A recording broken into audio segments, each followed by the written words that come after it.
I would like to welcome everyone to the Roxborough Roundtables. My name is Jessica Footman, and I'm the student coordinator for the tables. Today our topic is, can we all get along? Affinity groups and intersectionality. And our host today will be Anu Senthil. So I'm Anu Senthil. I'm from the William Penn Charter School, and I'm a sophomore. I'm Maria Perry. I'm also from the William Penn Charter School, and I'm also a sophomore. I'm Zoe Moscovici. I'm a junior at the William Penn Charter School. I'm Shelby Marcy. I'm a junior at the William Penn Charter School. I'm Taylor Zaharian, and I'm a senior at Penn Charter. I'm Elizabeth Drebin, and I'm a sophomore at the Charter. I'm Evan Wilson, and I'm a sophomore at the William Penn Charter School. Hi everyone, I'm Dean Tinsley. I'm a senior at Philadelphia University. I'm Kevin Kerwee, and I'm a junior at Philadelphia University. And I'm Justin, and I'm a sophomore at Penn Charter. So to begin, our first question will be why is there a separation of problems between affinity groups in the community? For example, why are some issues deemed a black issue, or why are some issues deemed a white issue? So this is Lizzie. I would say a lot of times different issues are deemed like a black or a white or female, male, like specific groups issue because people don't really want to care about the issue, and like their easiest excuse is like, oh, it doesn't apply to me.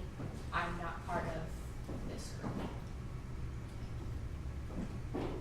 I'm Zoe, and I guess specifically with like black and white issues, I think I'll notice issues outside of my own race or whichever group that I'm a part of, but I think that sometimes there's issues with like not being sure if you're welcome to participate in activities in other groups. Like I don't really know if this is the case actually, but I felt like I wasn't allowed to join like the Black Student Union because I'm not black. But like, you know, now like once you question it, you realize that's not the case. But I think sometimes with that group and even other groups, that's like sometimes the first impression that you get.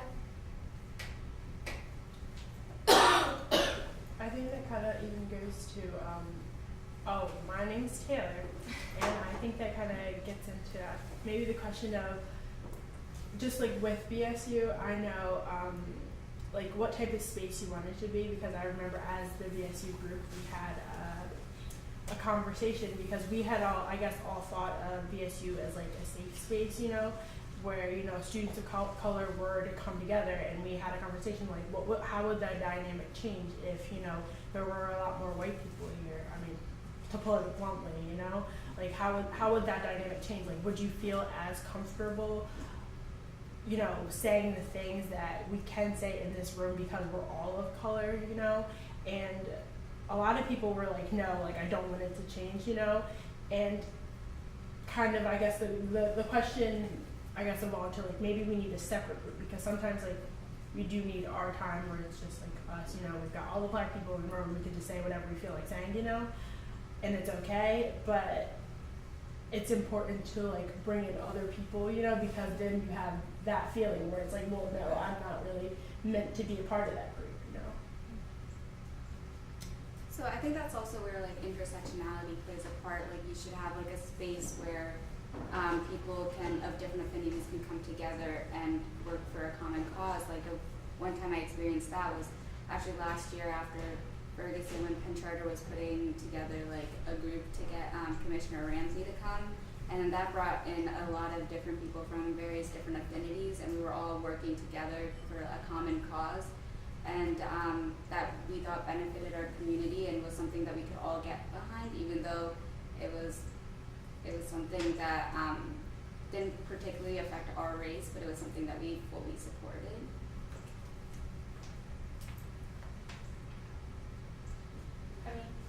So I completely agree. I think it's hard to have conversations with people outside of your race sometimes because you're not really taught to act that way, especially like going through school system. Like you're not taught to like step outside the boundaries to like approach these subjects. I know certain schools, they might teach certain things like differently, but like I know from my experiences going to a Catholic high school, like we didn't really touch upon certain subjects that were like too touchy. Like slavery was like a chapter in our book, and that was it. We kind of like grazed over it, just like small details. Like, you're not really like raised and educated to touch upon those subjects. So when certain things come up, like Black Lives Matters or things like that, where it seems as though it's a topic that only seems to interfere with people of like minorities, so like Blacks, Hispanics, or people of color, that it's hard for other people who aren't raised to talk about those things to really come together to form some type of like mission to like get together and really like stand up for it. But in all reality, when you look into the subject deeper, like you realize that Black Lives Matter, yeah, it's to support Black people who are being oppressed by police, but at the same time, like police oppressing anyone is a people's matter in general, because just because they're only oppressing, it seems that they're only oppressing people of color. They can be oppressing anyone, anywhere, and that it has to be something that is taught through school to have like an open flowing conversation, sort of like what we're doing here, in order to like really make a change, especially with affinity groups. Because I do understand what you're saying, Taylor. Like, I do understand, like, you want to feel comfortable around people, because even in the lunchrooms and stuff, you notice that people will sit with their type of people rather than be like all females or like all people of color or all people who speak the same language, because you feel some type of similarity and comfortability from it. So. Yeah, I think last year, like Zoe was saying about how like she didn't know she was from the BSU. I'm in a religious life community, it's like we're a Quaker school, so I think like I went to a BSU meeting, and I think there's like a difference between feeling if you can't, like that's a certain other people's issue, but I think sometimes like at the specific meeting, I remember it was after the shooting of Michael Brown, and I think there was all this, it was just so high in emotion that people were crying. It was just like, it got really intense, and I didn't speak, and I think afterwards someone asked me, they were like, you weren't speaking, why was that? I was like, I felt like it wasn't my place. So I think for some issues, I think like people think that maybe it's not your place to say something, because you don't want to like sound, because I cannot relate to that like someone else can who was in BSU. So I think there's also like, there's the separation between like, I can't relate to that and I don't care about that. Well, I think, sorry, Kevin, I think it's important to draw a distinction between standing in solidarity with and speaking over and speaking for. And that's really a substantial part of what being an ally to a cause is supposed to be.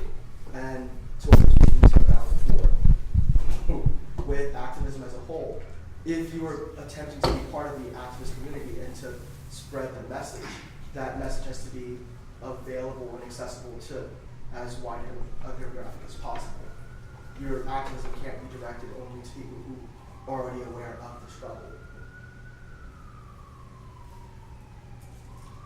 You said that puts people in an awkward position. I really identify someone with your name. Maria. What she said, because you don't want to feel that you're not sympathetic, and people around you, that you want to feel, as Jesse said, this is a human question as well. And you're really awkward on what to say. You don't want to feel not empathetic, you don't want to feel not sympathetic, because you don't want to tread where you're not supposed to tread. I've felt that myself at times. But oftentimes to listen is enough, and to be present and to be supportive is all that's necessary of someone who's not fully, who can't fully comprehend what the struggle is, if that makes any sense. And it's not necessarily that you speak up and that you take a leadership role within activism for something that you're not fully aware of, but it's necessary that you demonstrate solidarity by standing with the oppressed. Is that acknowledging that a group is disproportionately affected by a specific event or specific incidences, as opposed to just viewing them as simply isolated, is completely different in terms of when we're talking about intersectionality, solidarity, and what Kevin, and the terminology that Kevin was using, speaking over and speaking for. So I think we need to really draw a line between how we view those and what ways we feel that we have applied those in our everyday experiences, and how they can be executed better, if not how they have been executed poorly, and how we can change that for the better. Right. Over the summer, I worked at Pico, and we had to do like a diversity thing, and one of the guys in my group, he did a presentation on women's rights, and it was a really good presentation. I mean, his whole presentation was just great in general, but at the end of it, he was just like, and why am I doing this? Because I'm a guy, and because like it's important for, if a girl were to stand up, he basically said if a girl were to stand up, it would be like, okay, that's nice, women's rights, you know, but because I'm a guy and I can speak about stuff like this, it makes it even more powerful. And the fact that he said he went to a meeting, I think, or a group talking about women's rights, and that he sat in the group and I guess listened, or I don't know how much he actively participated in the group, but that he brought it back to us and like were able to teach it to us who, I mean, not that we didn't have any knowledge of it, but well, some of the stuff that he said I hadn't heard before, but I don't know, that was like a really big impact coming for someone who isn't obviously a woman, and I guess speaking on their behalf and was able to like listen and hear them and bring it back to another group. I thought it was really good. Yeah, I agree with Taylor in the sense that like when someone who like has a greater privilege than other people kind of like stands up for that person and kind of like can explain things in a different way and kind of maybe make people who identify the same as them and are also privileged like understand how other people are not privileged. It will help everyone kind of like learn and like understand what everyone else has been through, because they're more likely to listen to someone who's like them than someone who's like a member of that unprivileged party who's like witnessing everything. Yeah, I can completely agree with that. I mean, we had a roundtable previously on privilege. I think that was yours, right? And it's one thing to not know that you have privilege, but once you do realize it, it's like, what are you going to do with that? Like, because that's something powerful that you have that someone else doesn't have. Rather it be the color of your skin, your socioeconomic background, your religion, whatever it may be. It's like, once you realize your privilege, like, what can you do with it? Like, for me, I'm of a lighter complexion, and I know when it comes, like, with my friends, if something happens to them, I know I might have more privilege to stand up to that situation, because there's been times where, like, my friends might get in trouble with, like, the police, but I'm there with them, and I'll simply be like, no, we're walking to my house, like, we're not doing anything, but they'll more likely let it pass because of my complexion. I mean, I've seen it happen before, so, like, I know what type of privilege I have, and, like, what I can do with it, and that's the biggest thing, is, like, what will you do with it?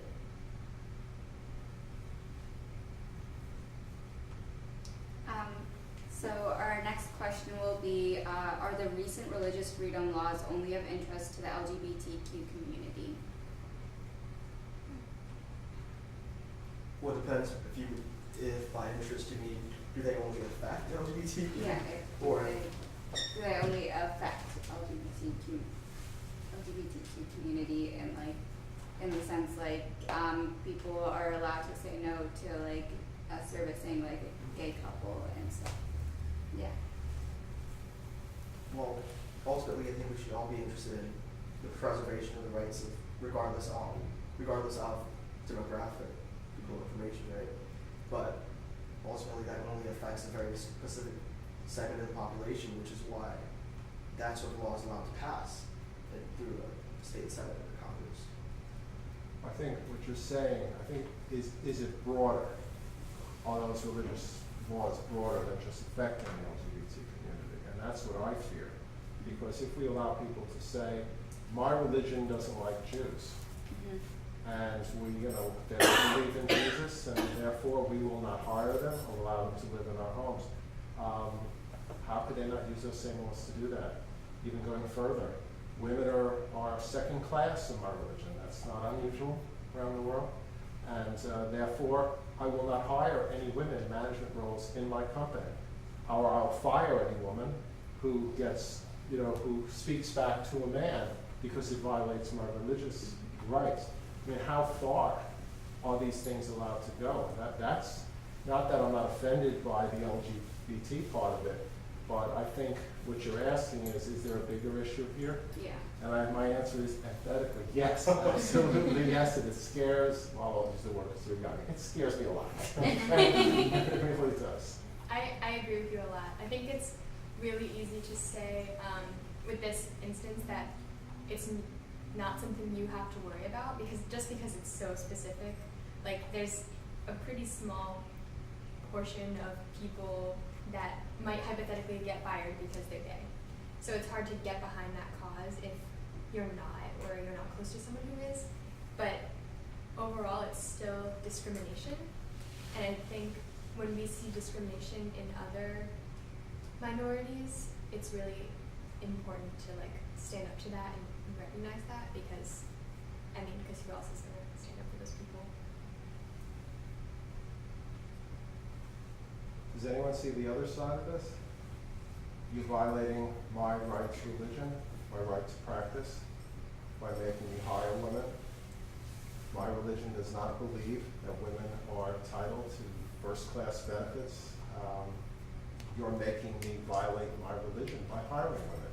You're making me violate my religion by allowing Jews to live in homes that I own, or companies. Does anyone see the other side of it? Not that you agree, but that's the other side. And it's passing in some states, so it's not without logic. People are passing these laws. I can see it. I don't agree with it at all. But I can see how if it's your something private that you own or you're in charge of, then you should be able to choose who you're hiring and people that you can work well with and agree with. So I can see that part of it, I guess. I can just real quick, I can definitely see where their beliefs are coming from. I actually can't, I don't believe that personally, but if they have the right to their beliefs, but I think when it infringes, on someone's job or someone's, I think, being served, I think that's a different issue. I think what you do in your, personal beliefs, you have your personal beliefs, and what you do in your private life, I think there should be some separation between that and how you should, if you're, you have the right to be served somewhere or something.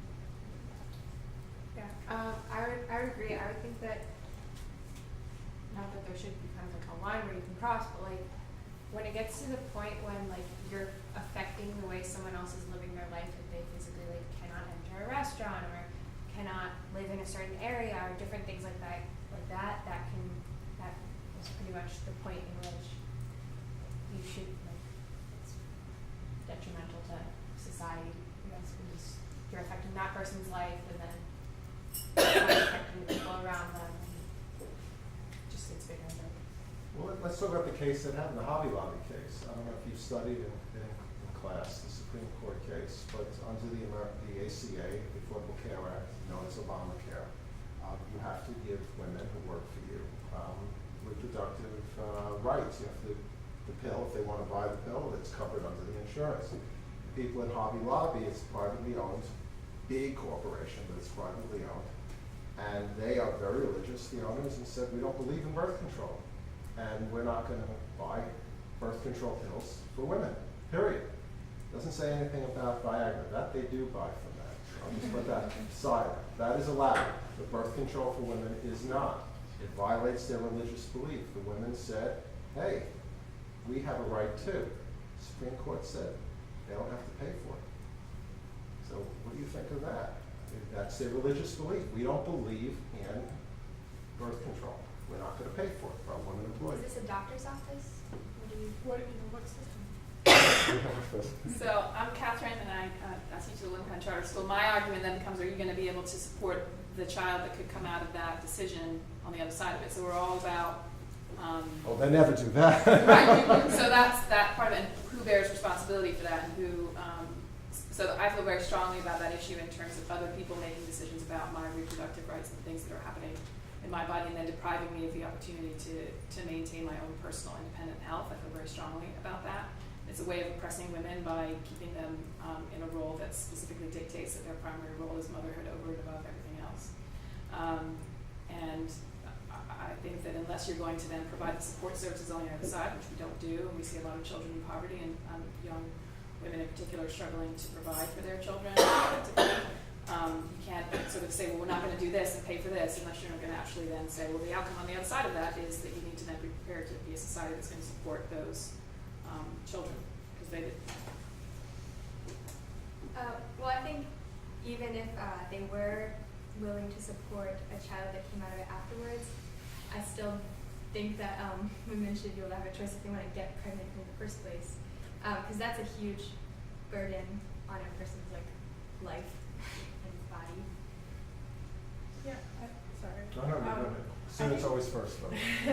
I think that also kind of like has something to do with like if having to want to control or like dictate how something affects somebody else. Like if you don't believe in abortions or you don't support abortions, then you probably shouldn't get one. But like that doesn't mean that you can't support somebody else getting one, because it's not your own personal choice. Like if you don't want to do that to your body, then that's completely fine. That's great. But I just wouldn't see that it's right to prevent anyone else from being able to do what they want with their body for your own religious reasons, when there's like many different religious reasons and also practical reasons as to why I want to or anybody else wants to get an abortion. Yeah, and I think there's also, my name is Maria Abson and I teach at William Penn Charter School. I think there's also, while we're talking about reproductive rights, this idea that, so there's reproductive rights and that somehow operates outside of the field of medicine. You know, like people take birth control for so many reasons, and for a lot of people it's like a medical necessity. It's their medicine that they take, whether or not they're choosing to have children or not. And I think your point about Viagra, like, is that a medical necessity? You know, and so you're seeing women's bodies as part of this, I sort of lost my train of thought. I was listening to other people. But yeah, that it's something else besides like a body. It's part of like the public sphere and can be regulated in that way, as opposed to I think the way like men's bodies are seen as sort of generic bodies in terms of how we think about medicine and what bodies need. So it contributes to that. I think that's really interesting because the justification for why Viagra is provided by most private insurers is that it's necessary for certain heart conditions. It's a blood thinner, essentially. And I think it's hilarious that we can make that justification for men's health. We can't make the justification since 70 to 80% of the women on birth control are on it for non-recreational purposes. And that we can make that logical, that we can have that logical perception of thought for men and not women. Ms. Evan, again, I want to address what you said, Taylor. This is what they would say on the other side. They would say that if you want to have birth control, whether it's an abortion or pills, you pay for it. I'm not going to pay for it because it goes against what my God believes in. And if I pay money for you to get birth control or have an abortion, whatever it would be, I'm violating my agreement with God, whatever it would be. That's what they would say. I'm interested how you would attack that. Ask me in another 5 minutes. All right. It's a really good answer. Students first. Go ahead.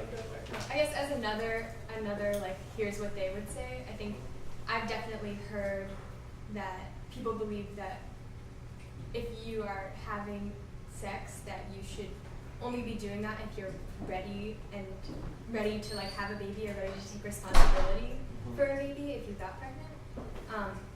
Which I think would just be another opposing view. Like they think that you shouldn't need birth control because you shouldn't be doing that if you're not ready.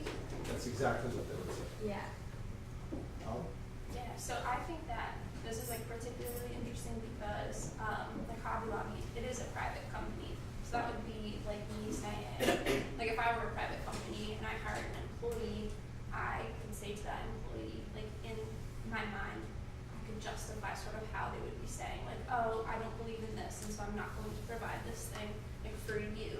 But I think that the difference comes down to like power, and it comes down to privilege, right? So like Hobby Lobby they are a private company, but they are employing lots and lots of people, and that's a choice that they're making. And in making that choice, they have to recognize that they've like now got folks working for them, and so they've got some power over these folks, and so therefore they have some responsibility like for these people. And so if our government is reflecting our society, which we hope that it does, if it doesn't, it doesn't, right, is like a bigger question. But if we hope that it does, and we're like living in a society that we consider to be one one that's religiously free, and that's something that we pride ourselves on, that their like bigger responsibility to the society then is to recognize that like the folks who are working for them also have choices and could be choosing religions or non-religions or whatever it is that they want, that like where birth control is okay, and so they should then provide it. So that was like really convoluted, but I guess what I'm saying is that I find it personally like very hard to like agree with their decision, right? I think it's like sort of silly, but I think too that I can understand as like a private entity why, because of the way that our society has protected private companies in the past, they think that that's the right, and it is the right. It has like they won, and so how is that okay? And how can we then, as like a culture and a society, encourage our legislatures to like make sure that our laws are protecting the people that need to be protected, which is like all of us and not these private companies. I think that it's been consistently proved that it's not necessarily about their own personal religious freedoms as much as it is about imposing their religious beliefs upon others.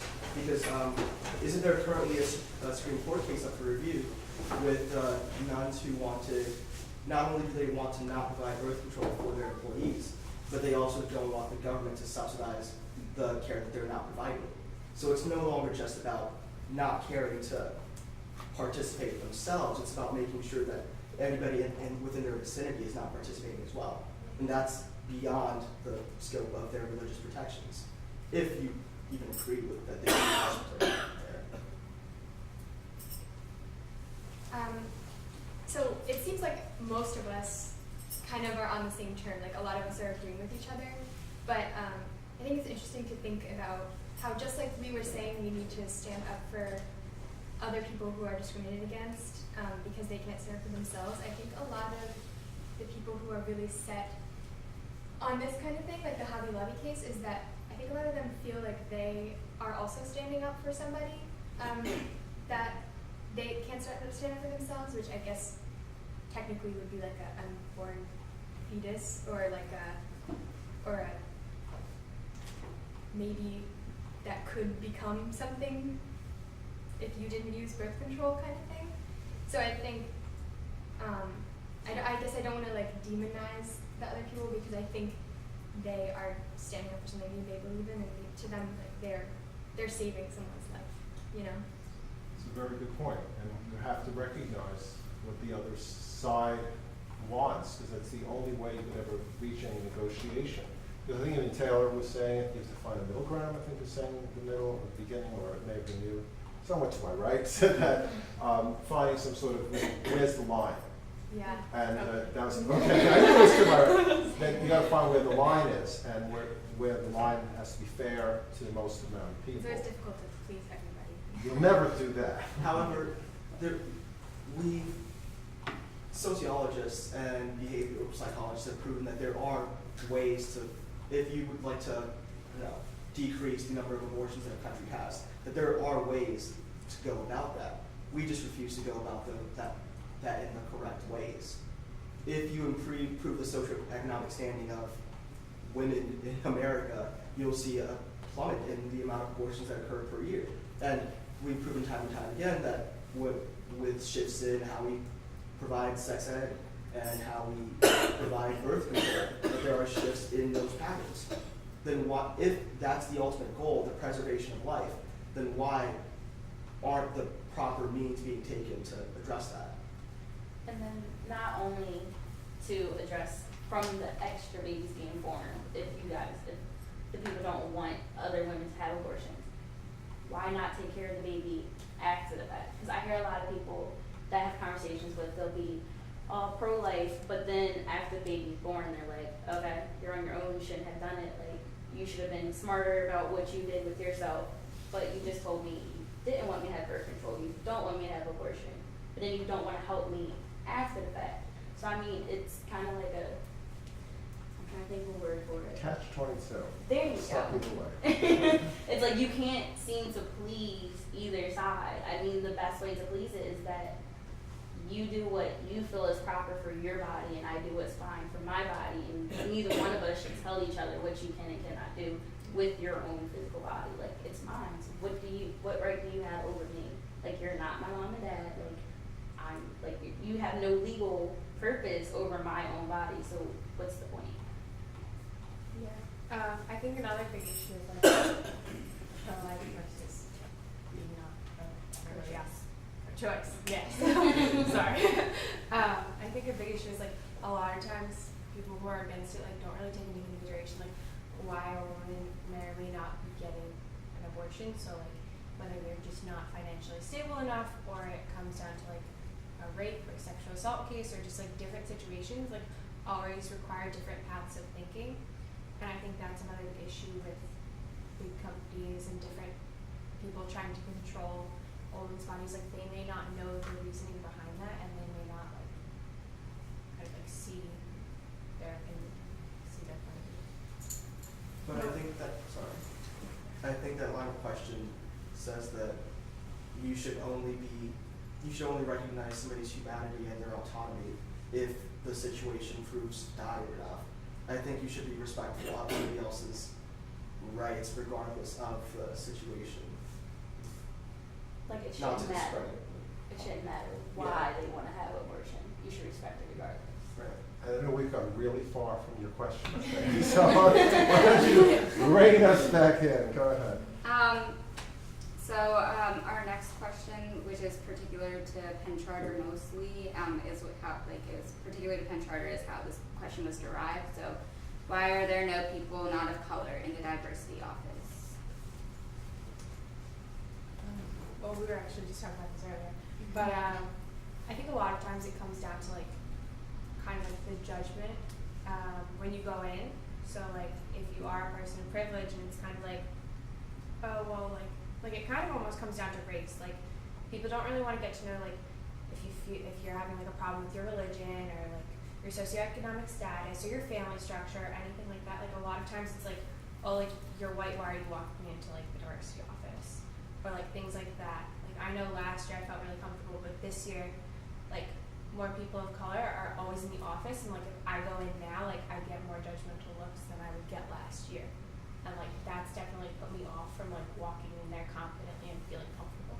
I have a question for you. Do you really think that they're judging you with their looks, or is that just something that subconsciously you feel as though that they're judging you?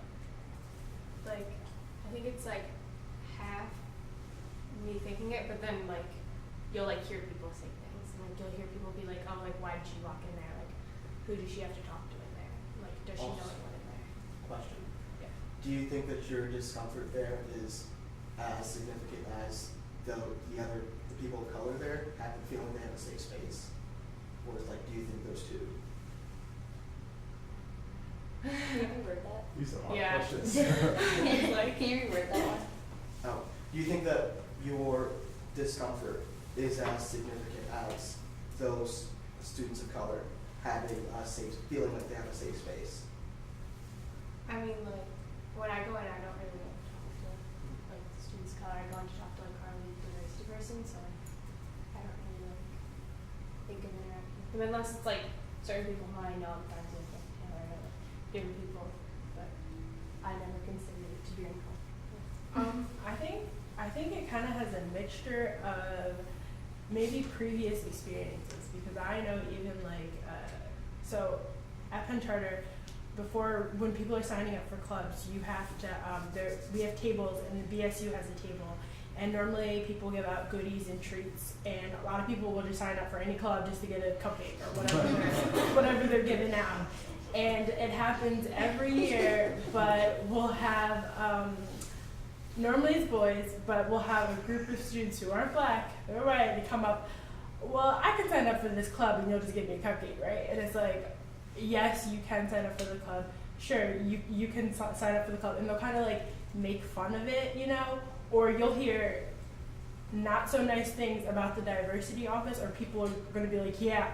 And for a while, 2 years ago, there were a group of kids who came to BSU as a joke, and they came in and like acted like it was a joke, and it's funny to them, it wasn't funny to us, and they lasted probably like 2 meetings, but that was 2 meetings of it like, well, this is weird, you know, like, because it was funny to them, it wasn't funny to us. So when we like hear things like that about the, like, or not so positive things about the diversity office being called like the black office, or where all the black kids are, it's kind of true because that is where all the black kids are. But when there's negative connotations to it, it kind of, if you see a white person walk in, it's you kind of like feel them out. Like, okay, you're really coming in here because you're trying to talk to us, or you're coming in here because you're making fun again and there's something funny going on, This is why conversation is so good. Because when you walk into that room, you have no idea what has gone on before, and vice versa. And I never even knew that kind of thing happened. So you have a greater sensitivity because we're having these conversations. But like I asked Taylor, when they came into your club and they mocked it, I just want to know how the group felt. This is 2 years ago, so this was before we had student leaders. Like, we just started having vice presidents and presidents last year. So 2 years ago, the leader of the group didn't say anything to me. I was a sophomore, so I didn't know anything. So it was kind of like low-key awkward by all the students, and I don't know if like the administration or the teachers who ran the group said anything to them. I just knew they just stopped coming, except for one, Eric. He came like religiously, and it was because he was genuinely interested. All of it, or not all of his friends, but like a lot of his friends were black, and like he came more than once. He didn't come every single week, but he came multiple times during the week. But I know as a student, all I knew was just that they stopped coming. But you were upset by it. Yeah, well, it was like more awkward. Like, okay, yeah, all right, it's not that funny anymore. Okay. Yeah. You guys from Penn, Evan, what do you think? If you were in Taylor's position, that situation. Well, I'm Evan, and I run the Asian Student Association.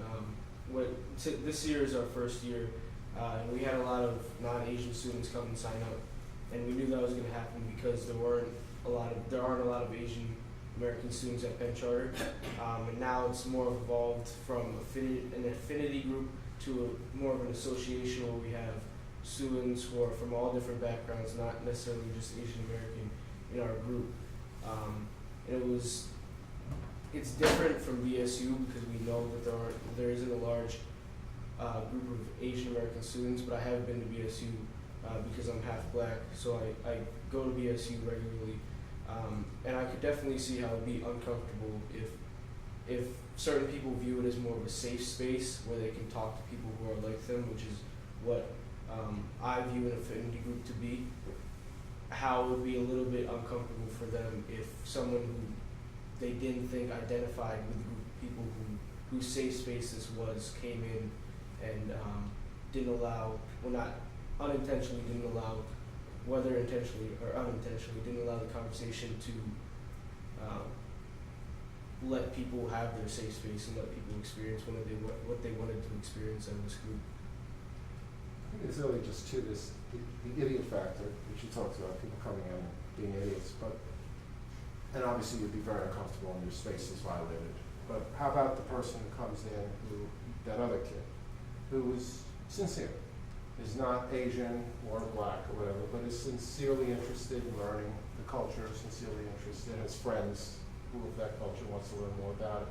Would that still be uncomfortable? Well, it really depends on the person. We have people like that for the ASA, and if they're generally interested and whether they like to contribute to the conversation or not, if they're generally interested, it makes other people feel more comfortable. It obviously depends on person to person, but if you can tell that someone is interested in the topics that you're discussing, everybody else will be more comfortable talking about those topics just because this person isn't there to mock you. They're there for a reason and they want to talk about the things that you're talking about.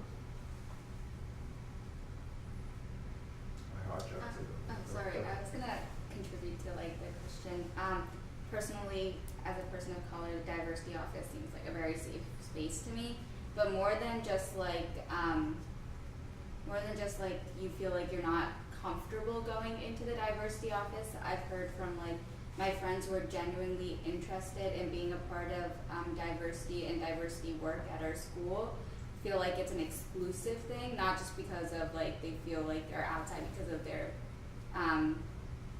just because I just feel like they can't like go in there like confidently, and so I don't know if that's maybe like, I don't know how maybe like other Penn Charter students can like say how like just for like those people like how they can combat that and be like, I'm ready to put myself forth and like do diversity work that I'm interested in.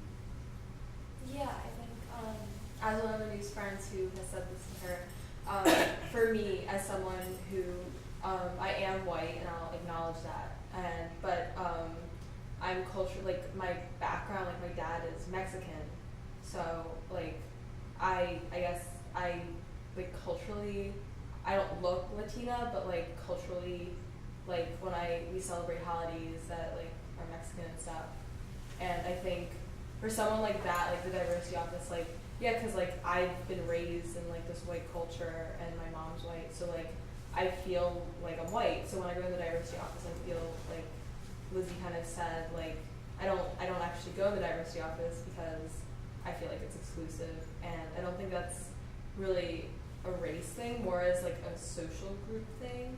Like I feel like some of the social groups that are in the diversity office, whether it be white or black, I feel like that's more of the defining thing. And I think that even like in middle school, for example, like diversity was like all people. It was not just like we're focusing on one affinity group. And I think when I got in upper school, and especially with this director of diversity, I think that there's kind of more of a focus on certain affinity groups. And I think the diversity office kind of highlights that. Could I pose this question to the teachers or administrators in the room? How do you define diversity at Penn Charter? May the record reflect everyone's running for the door. Anybody want to take that on? Okay, part of the uncomfortable silence is the head of school. I can leave. So I'll defer to the head of school. Oh. All right. Unless you want me to, I think we try to define it in this broadest sense. I think certainly, Dr. Ford has said at different times, there are different levels of institutional diversity, right? And that some of the first level of institutional diversity is what does the school look like? Brown people running around, yellow people running around. Do you have enough women around? I mean, he's not saying it like that. Dr. Ford is like that. He's thought nobody's running around. But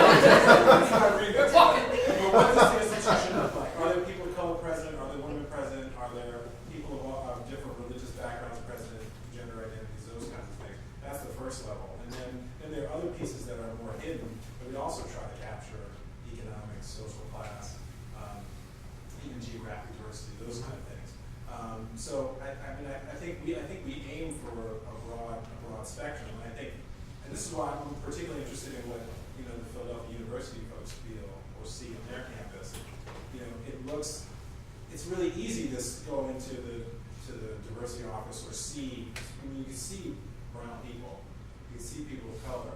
That's really easy. That's sort of a first level way. But what are the other ways in which we see diversity working? So I think we try to be as broad as we possibly can.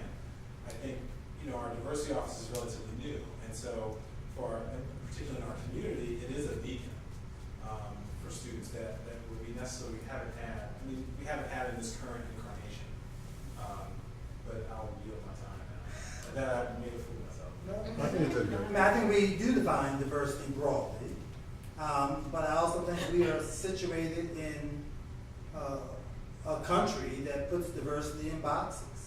And so, I can be Dr. Ford up in here, but I'm on the main line going into antique stores, and I'm just another black man who's going to steal something. I'm not. I'm another black man. Steal something. But we do define it broadly, and yet, my whole approach to, my approach to administration and to leadership is you name things what they are. And so even to define diversity, in a wonderful egalitarian Quaker school, as much as it is that, is to define diversity in a school that costs $35,000 for high school. And so not to name that while we are talking about the breadth of diversity, even those of us who have the least at William Penn Charter School will have an advantage. And so to name that, I think, is real, and yet in our DNA, historically, lots of places began in fairly right places and then veer away throughout the history of the United States. I'm incredibly proud that a 1697 document that's seminal to our school talks about the wealthy will go for a reasonable rate and the poor will go for nothing. And so while we don't always get it right throughout history, that's in our DNA and we call upon that. And so we define diversity broadly, and yet I think what else? I think it is diversity while the adults and the institution have gone through iterations of progress, these things are still new and smack you upside the head when you are a student who's experienced it for the first time, an adult who's experiencing something for the first time. I always find the racial epithet, when you hear it for the first time, it hits you like that bitter cold in the winter. You feel like it can never be this cold again. And then all of a sudden, it's cold again. And you're like, oh my goodness, here it is again. It's that kind of a punch. And so I think, all of this, what do I think about this moment and our kids' discomfort? I don't love discomfort. I don't want my stomach in knots all day long, which sometimes it is, as head of an institution. And yet the real learning, in my view, is at the nexus of discomfort. And so at one level, I want all my students to feel comfortable and that they have a safe haven. And I hope the beacon of Penn Charter, the vessel of Penn Charter, globally holds kids like that. But within that vessel, I do want us to have some discomfort about all of these issues, because I think that's where the real learning comes. And so I welcome, I don't use the same language as Mr. Payton or you, but I liked your language about the idiot factor. And yet I hope some people start out as idiots and grow into something other than idiot, anti-idiot. and that's what I think you can do in the vessel of safety, even knowing that the pockets may not feel safe. And so I think if you talk to our students globally about the Penn Charter experience, most of them have a very positive experience. If you talk about individual moments, that's the nexus of learning for me. So that would be my I can leave also if you want to have different conversations.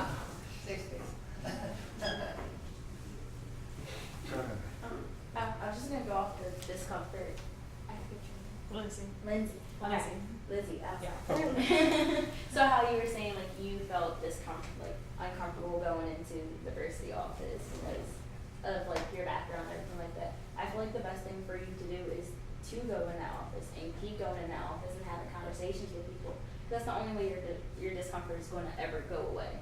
I mean, it's just by having a conversation with people and see why they feel that way towards you. If you hear people whispering and stuff like that, because in all honesty, it could always just be a misunderstanding. I mean, how Taylor said about the people coming into the group and doing it as just a joke. I mean, they might see it as anyone else who comes in there. They might just be playing a joke possibly. So I feel as though when it comes to the diversity group or affinity group, the best way to do it is if you're really interested in it, to go for it. Who cares what everyone else seems to think or feel? You have to get past the discomfort because it's going to happen all your life. Also, the discomfort isn't unique to you. As a black man who's inhabited a lot of white spaces, that's what you experience in the few seconds when you enter that office is 95% of my life. That's it's very necessary for you to confront that discomfort in order for you to start having conversations about your privilege and being an ally to any sort of black empowerment movement. Because it's going to feel like something's being taken from you in order to have conversations about the uplifting Black bodies and Black people. So, my name is Louise McShane. I work in the community service office over at Philly. One of the other things we do in our department is orientation, which means, yay, hopefully we'll catch some of you guys coming out of senior year and coming over to Philly. We get people from all different cultures and religions and lifestyles, and because they come from different lifestyles, cultures, religions, sometimes some people only know that one. Religion, race, lifestyle, culture, and we're happy to educate them on, you're sitting in class with people who know all different religions and cultures, and really good place to learn it because welcome to an academic institution. You get to learn something new every day, and you are sitting next to people who are experts in their very own lifestyle, culture, religion, keep the list going. Excellent opportunity to learn in an environment like this. We only have them for 4, 5, 6 years.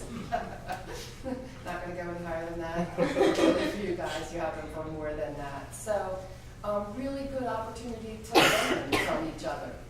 A diversity office sounds like we're working on it. The more time you spend in a place like that, you learn things in the diversity office. This worked in the diversity office. This one needs a little tweaking. So I wouldn't give up on the idea of a diversity office. I would just keep working with, this one worked. This one did not so much, just needs a little tweaking. But welcome to an academic institution where you learn things every day.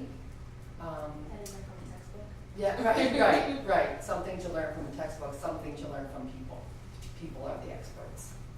I want to go with Dr. Ford said, and I want to write to you. The discomfort is important. And I think going back to Taylor's situation is so poignant when they came in.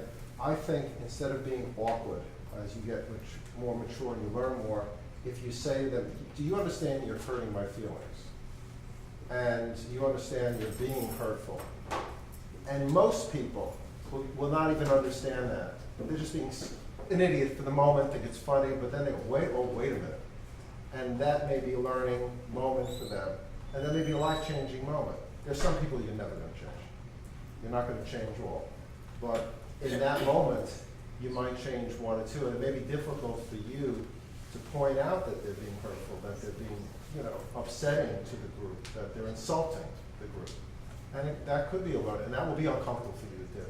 And hopefully it'll be uncomfortable for them to hear, but I think that's what you're pointing to, Dr. Ford, is that may be a learning experience. I think it is a learning experience. I also think, there's so many burdens on those who are different, the other. And so part of the frustration is, how come I have to know better? And how come I have to know the rules of polite engagement?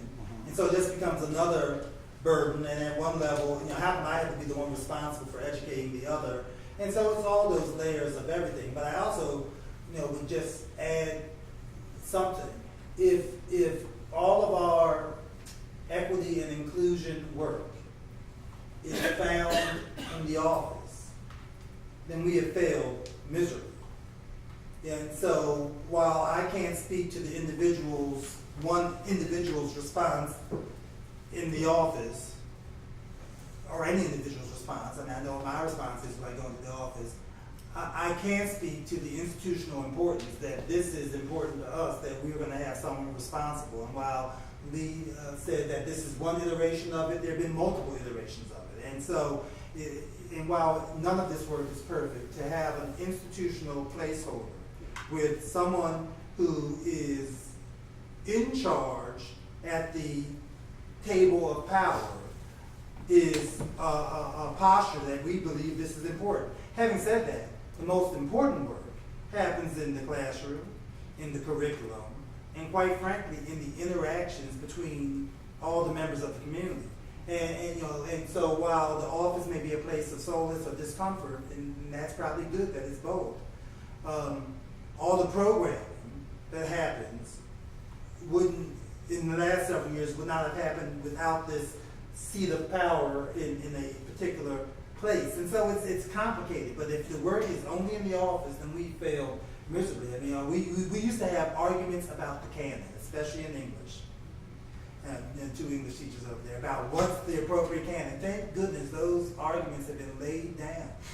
We're not fighting about the canon. In fact, we're fighting about the canon in new ways, which is really kind of fascinating. About, quite frankly, you know, it used to be, can we get this great text into the canon? And now it's about how are the characters in that text depicted, and I don't need any more beat up people of color in the text. You know, and so I think that's really healthy. So anyway, I go on. So Dr. Sharp over there. I'm Sarah Sharp. I teach 9th, 11th, and 12th grade social studies at William Penn Charter School. And I think that as a teacher, pretty typically you lean into discomfort every time you walk into the classroom. Whether it's 9th grade and we're looking at the early Middle East, we're trying to help kids understand what that area was like at that time, or we're in an AP US history class and we're trying to understand our shared past, incredibly discomforting much of the time. Or I'm teaching global studies and we're looking at all areas of the world all the time, across regions, across time. So unless we're discomforting ourselves as teachers and the students who are learning with us, then we're just not moving forward, and we just have to do it. I think in looking at the long view, the time that I've been at Penn Charter, there have been enormous changes, not only in myself and what I learned how to teach, but also the students in front of me, and it's the best day right now in that school because we lean into those discussions that are uncomfortable, and because we have a place to lean into those, whether it's in the classroom or it's in the meeting room during meeting for worship, or it's at any other point during the day. So coming to our final question, like, how can we get along? How can we like maintain this safe haven that is an affinity group, and but also have those times that affinity groups can like come together and work together for a common cause, that intersectionality? And can we have both of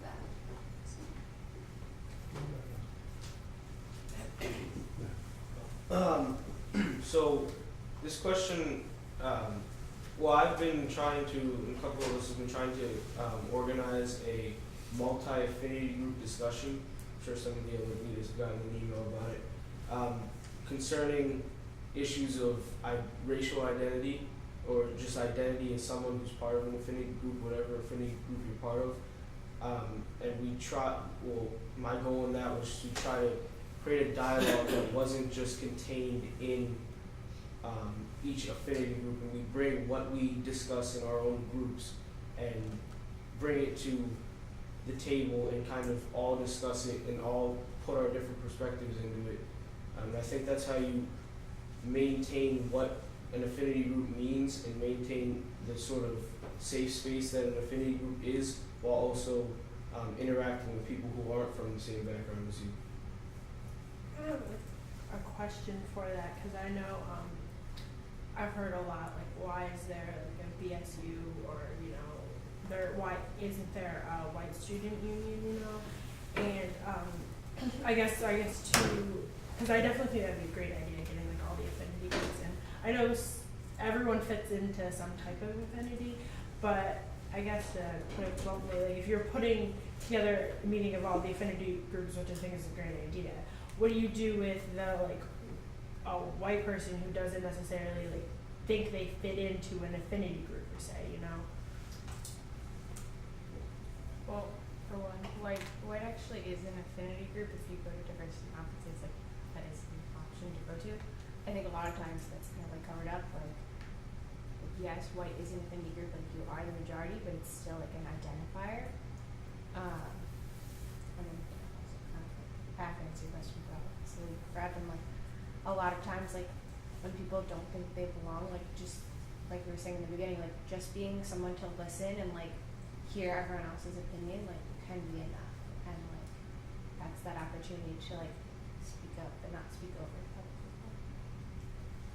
Well, the way that I was going to, or the clubs that we were going to invite weren't just, like I just said, there were also clubs that we were going to invite, like Social Justice Club, and then the Affinity group Saga.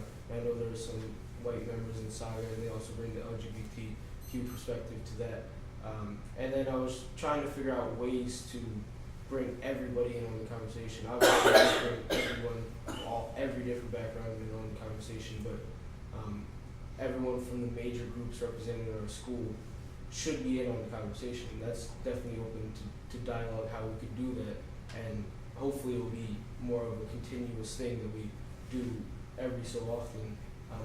Consistently get better at doing that and including more people and bring more voices to the table to really make it worthwhile to have a discussion that features all different kinds of people. So that's it for today. Thank you all for coming to this roundtable discussion. I know I learned a lot from it, and it was a very intelligent and